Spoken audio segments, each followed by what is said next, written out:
പിതാവിന്റെയും പുത്രന്റെയും പരിശുദ്ധാത്മാവിന്റെ നാമത്തിൽ ആമേൻ.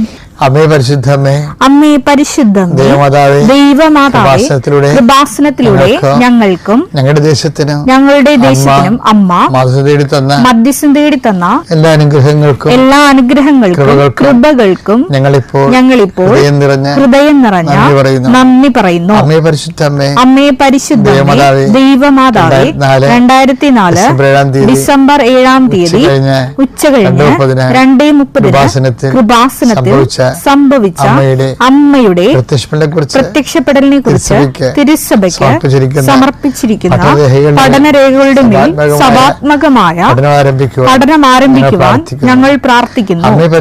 അമ്മേ പരിശുദ്ധമേ, ഭൂസ്വർലോകങ്ങളുടെ രാജ്ഞിയായ അങ്ങേയ്ക്ക് ഭൗമ സംരക്ഷണത്തിനായി പ്രപഞ്ചപ്രകൃതിയെ തന്നെ തിരുസഭ പ്രതിഷ്ഠിക്കുവാൻ ഈ പ്രത്യക്ഷീകരണ വഴി ഇടയാക്കണമേ. പരിശുദ്ധമ്മേ, ജപമാല മാതാവേ, സകല കൃപാസനം പ്രാർത്ഥനകളോടും ചേർത്ത് ഞങ്ങളിപ്പോൾ പ്രാർത്ഥിക്കുന്ന ഈ കുടുംബത്തിന്റെ പ്രത്യേക നിയോഗം പറമക്കളെ.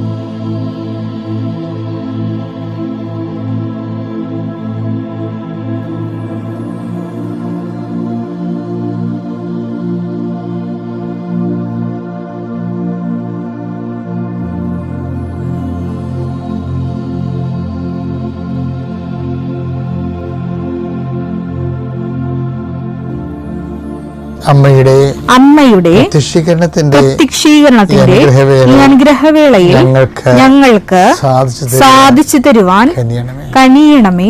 വിശ്വാസ പ്രമാണം. സർവശക്തനായ പിതാവും ആകാശത്തിന്റെയും ഭൂമിയുടെയും സൃഷ്ടാവുമായ ദൈവത്തിൽ ഞാൻ വിശ്വസിക്കുന്നു. അവിടുത്തെ ഏകപുത്രനും ഞങ്ങളുടെ കർത്താവുമായ ഈശോമിശിഹായിലും ഞാൻ വിശ്വസിക്കുന്നു.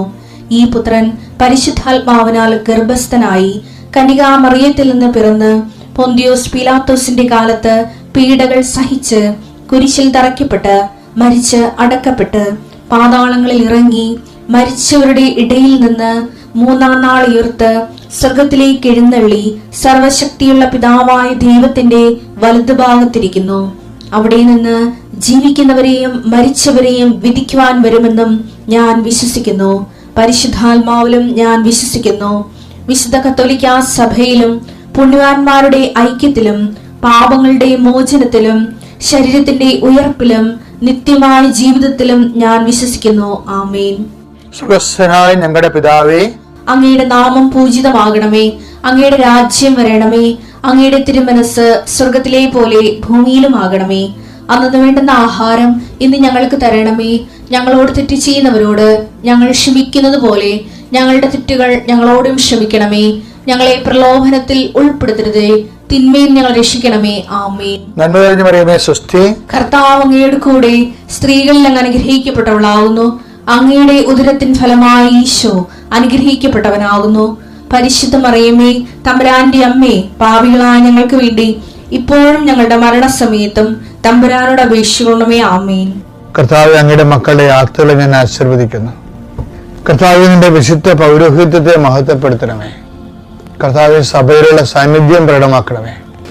39 വർഷം ഞാൻ അർപ്പിച്ച കൃപാനയുടെ യോഗ്യതയാൽ കൃപാസനത്താരെ ജീവനോടെ പ്രത്യക്ഷപ്പെട്ട പരിശുദ്ധ അമ്മയുടെ മാധ്യസ്ഥതയിലെ ലോകമെമ്പാടും പ്രാർത്ഥന കൂടുന്ന എല്ലാ മക്കളെയും ഞാൻ ആശീർവദിക്കുന്നു. അതിൽ ഒറ്റപ്പെട്ട് താമസിക്കുന്നവരെ, ഏകസ്ഥരായി താമസിക്കുന്നവരെ, ഒരു അഭിപ്രായമോ ഒരു തീരുമാനം എടുക്കാൻ അഭിപ്രായം ഇല്ലാത്തവരെ, അഭിപ്രായം പറയാനില്ലാത്തവരെ, ഒരു തീരുമാനം എടുക്കാൻ പറ്റാതെ നീളുന്ന വിഷയങ്ങൾ അങ്ങയുടെ തിരുസേനയെ സംബന്ധിച്ച് പ്രാർത്ഥിക്കുന്നു. ഇന്ന് ഗവൺമെന്റ് ഓഫീസിൽ പോകുന്നവരെ സംബന്ധിച്ച് പ്രാർത്ഥിക്കുന്നു. ഇന്ന് വിദ്യാഭ്യാസ ഓഫീസുകളിൽ പോകുന്നവരെ സംബന്ധിച്ച് പ്രാർത്ഥിക്കുന്നു. കർത്താവ്, അവിടെ യാത്രകളെല്ലാം ശുഭമാക്കാൻ ഇടയാക്കണം പ്രാർത്ഥിക്കുന്നു. എൻ്റെ കർത്താവിൻ്റെ ഉന്നതമായ നാമത്തെ പ്രാർത്ഥിക്കുന്നു. അപ്പാ, സ്വർഗീയപ്പാ, അങ്ങേപ്പോൾ തന്നെ യേശുക്രിസ്തു നാമത്തിൽ അങ്ങ് കൈകൾ നീട്ടണമെന്ന് പ്രാർത്ഥിക്കുന്നു. എൻ്റെ നാമത്തിൽ പ്രാർത്ഥിക്കുന്നവർക്ക് ശാരീരിക ആവശ്യതകള്, മനസ്സമാധാനം ഇല്ലാത്ത അവസ്ഥകള്, സ്വസ്ഥത നഷ്ടപ്പെട്ടവരെ, ഹൃദയഭാരം പേറുന്നവരെ, ഉറക്കമില്ലാത്തവര്, പ്രഷർ രോഗികള്, ഷുഗർ രോഗികള്, മുട്ടുകൊഴിഞ്ഞു പോകുന്നവരെ, രോഗം മൂർച്ഛിക്കുന്നവരെ, എൻ്റെ കർത്താവിൻ്റെ വിശുദ്ധ രക്തം നിങ്ങളുടെ മേൽ മൂർധാവ് തളിക്കപ്പെടട്ടെ. ഉച്ചമുതൽ ഉള്ളംകാല് വരെ കർത്താവിൻ്റെ രക്തം പടരട്ടെ. എല്ലാ കോശങ്ങളിലും പേശികളിലും കർത്താവിൻ്റെ ശക്തി നിർഗമിക്കട്ടെ. യേശുവിന്റെ നാമത്തിൽ നിങ്ങൾ സൗഖ്യം പ്രാപിക്കട്ടെ. എൻ്റെ പ്രിയപ്പെട്ടവരെ, ദൈവവുമായിട്ട് ഒരു ആത്മവിശ്വാസത്തോടെയുള്ള വിശ്വാസ ജീവിതം,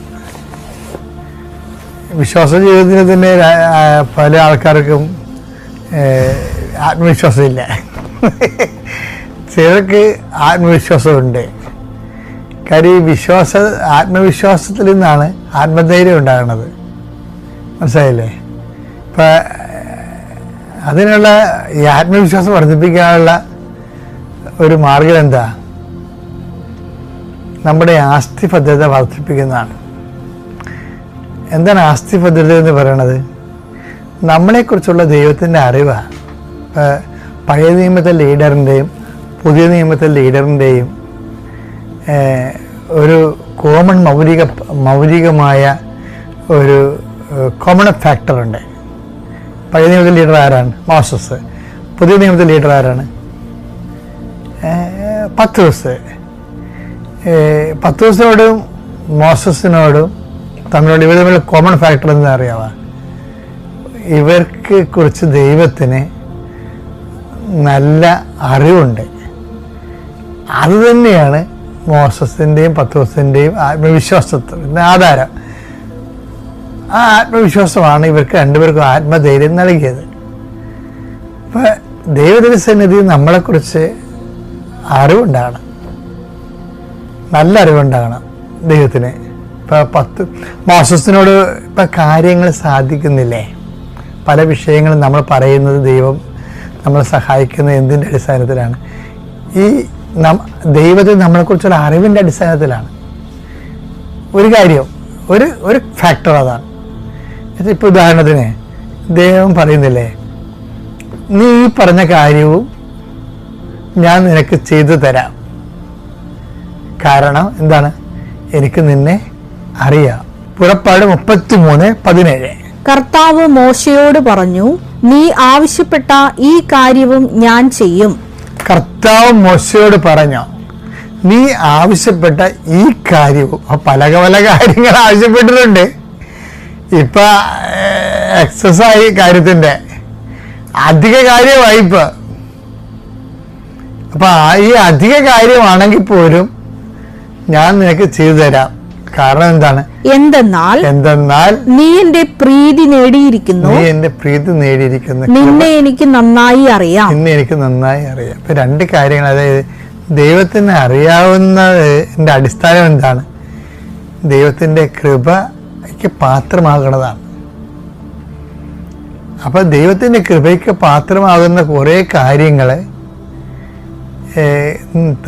മോസസിന്റെ നിലപാടിലും നയത്തിലും സമീപനത്തിലും ഒക്കെ ഉണ്ട്.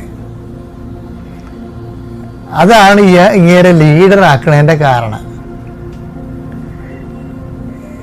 അപ്പൊ അതിൻ്റെ അകത്ത് ഒരു കാരണത്തിന് ഇപ്പൊ അഭിമലേക്കും അവരുടെ യുദ്ധമില്ലേ, പുറപ്പാട് 17 യുദ്ധം. അപ്പൊ മോസസ് യുദ്ധം, പ്രാർത്ഥനയെ യുദ്ധം പോലെ തന്നെയാണ് കാണുന്നത്. ജോഷുവിനെ യുദ്ധം ചെയ്യാൻ വിടുന്ന പോലെ തന്നെയാണ് മോസസ് പ്രാർത്ഥനയെ കാണുന്നത്. താഴ്വാരങ്ങളിൽ ജോഷുവ യുദ്ധം ചെയ്യുമ്പോൾ മലമുകളിൽ മോസസ് യുദ്ധം ചെയ്യും. എന്താണ്? കൈ ഉയർത്തിപ്പിടിച്ച് നിന്നാണ്ട് യുദ്ധം ചെയ്യും. പ്രാർത്ഥനാ ജീവിതത്തിന് ഒത്തിരി പ്രാധാന്യം കൊടുത്ത ഒരാളാണ് മോസസ്. പക്ഷെ അത് എൻ്റെ കാരണം വെച്ച് കഴിഞ്ഞാൽ not by merit but by grace. അതുകൊണ്ട് മോസസ് എന്ന് പറയുന്നുണ്ട് പുറപ്പാട് 14:14, കർത്താവ് നിങ്ങൾക്ക് വേണ്ടി യുദ്ധം ചെയ്യും, നിങ്ങൾ മൗനമായിരുന്നാൽ മതി. പുറപ്പാട് 17:11, മോശ കരങ്ങളുയർത്തിപ്പിടിച്ചിരുന്നപ്പോഴല്ല. അപ്പൊ യുദ്ധം ചെയ്യണത് യുദ്ധമാണത്. എന്താണ്? മോസസ് യുദ്ധം ചെയ്തപ്പോൾ എല്ലാം, പ്രാർത്ഥിച്ചപ്പോൾ എല്ലാം എന്നുള്ള രീതിയിലാണ് പറയണത്. മോസസ് കരങ്ങൾ ഉയർത്തിപ്പിടിച്ചപ്പോൾ എല്ലാം ഇസ്രായേൽ വിജയിച്ചുകൊണ്ടിരുന്നു. കരങ്ങൾ താഴ്ത്തിയപ്പോൾ അമലേക്യർക്കായിരുന്നു വിജയം. ഇത് ജോഷുവായും ഇത് അംഗീകരിക്കുന്നുണ്ട്. കാര്യം വാളുകൊണ്ടല്ല ഇസ്രായേൽ യുദ്ധം ചെയ്യണത്, കർത്താവിന്റെ വചനം കൊണ്ടാണെന്ന് ഉള്ള ഈ ആശയം യുദ്ധം ചെയ്യുന്ന ആളിനുമുണ്ട്. അതുകൊണ്ടാണ് അഹ്റോനും ഹൂറും മോസസിന് ഒരു കല്ല് നീക്കിയിട്ട് കൊടുത്തിട്ട് അപ്പുറത്ത് ഇപ്പുറത്ത് നിന്നുകൊണ്ട് മോസസിന്റെ കൈകൾ സ്വർഗത്തിലേക്ക് ഉയർത്തിപ്പിടിച്ചുകൊണ്ട് നിൽക്കണത്. എന്തൊരു കാഴ്ചയാണെന്നറിയാവോ? നമ്മളൊരു ജന്മം പറഞ്ഞാൽ തീരത്തില്ല അതിൻ്റെ ഊർജമെന്ന്. അത്രയ്ക്ക് ഊർജ സ്രോതസ്സാണ് ആ സംഭവം.